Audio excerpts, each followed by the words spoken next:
him. It is written by Suzanne Francis, and an amazing thing is that it is illustrated by two people, Dominic Carola and Ryan Feldman. I chose this book because I like fairy tale books and I also like Aladdin. Let's dive into the story. This is the Genie. Everyone calls him Genie. He spends loads of time inside his teeny tiny home, which happens to be a lamp. He brushes his teeth in the lamp. He eats in the lamp. And he sleeps in the lamp. But more than anything else, he stares at lots and lots of brass. It gets pretty boring and lonely.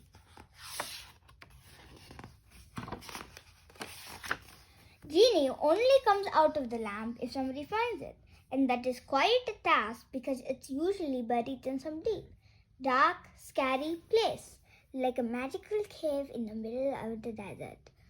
Most of the people who find Genie's lamp spend years and years and years looking for it. One guy searched his entire life.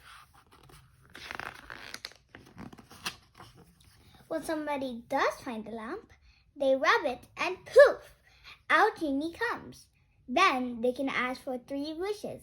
Genie uses his magic to grant each one. But one day, a very different kind of person, found Genie's lamp. His name was Aladdin. He went in the deep, dark, dangerous, magical cave because a man, much like the others, had tricked them.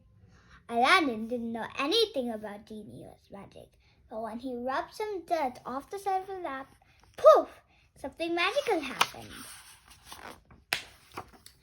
Genie emerged. Aladdin had never seen anything like that before. He thought Genie was a giant. He had never even heard of genies. Genie could tell right away that Aladdin was different.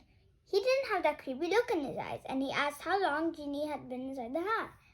Genie was happy to answer, about 1,000 years. Aladdin was amazed and still very confused.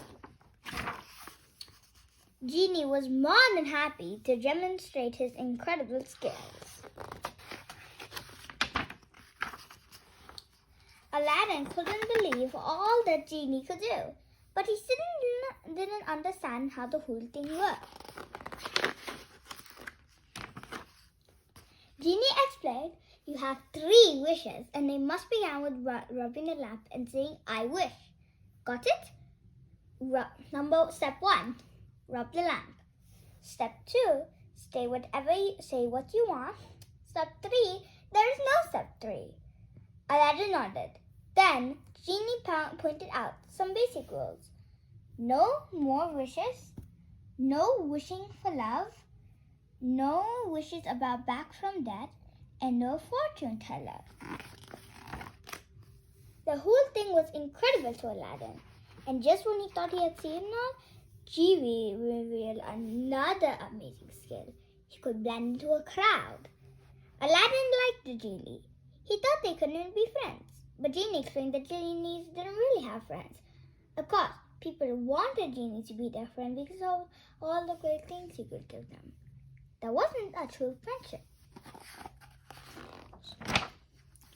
But Genie kind of liked Aladdin, so he also told them how important it was to correctly word a wish. Use your words, avoid sticky misunderstandings, he said. He explained how one guy's wish to be most attractive turned him into a human magnet.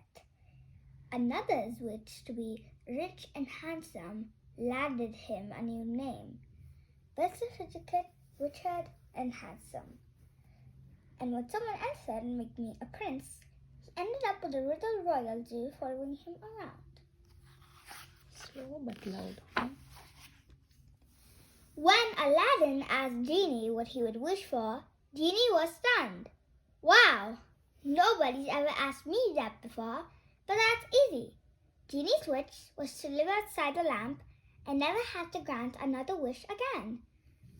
Aladdin wanted to impress Princess Jasmine. After giving it some thought, he said, I wish to become a prince. Hearing Aladdin's perfectly worded wish, Genie nodded proudly. You could tell Aladdin had been listening.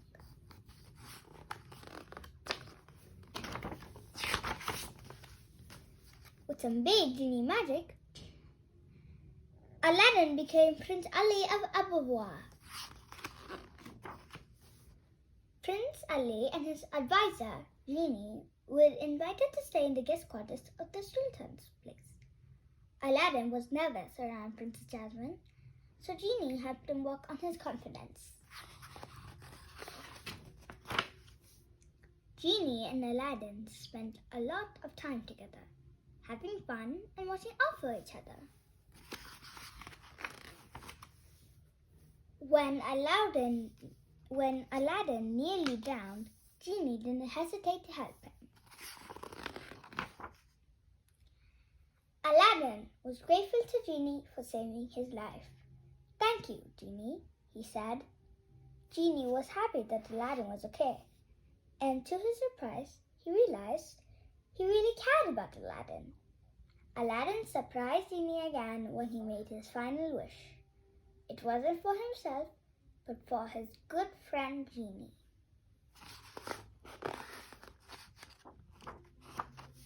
Aladdin and Genie both knew they had gotten something even a powerful Genie couldn't grant. A true friend. The best pal in creation. Thank you all for watching this video.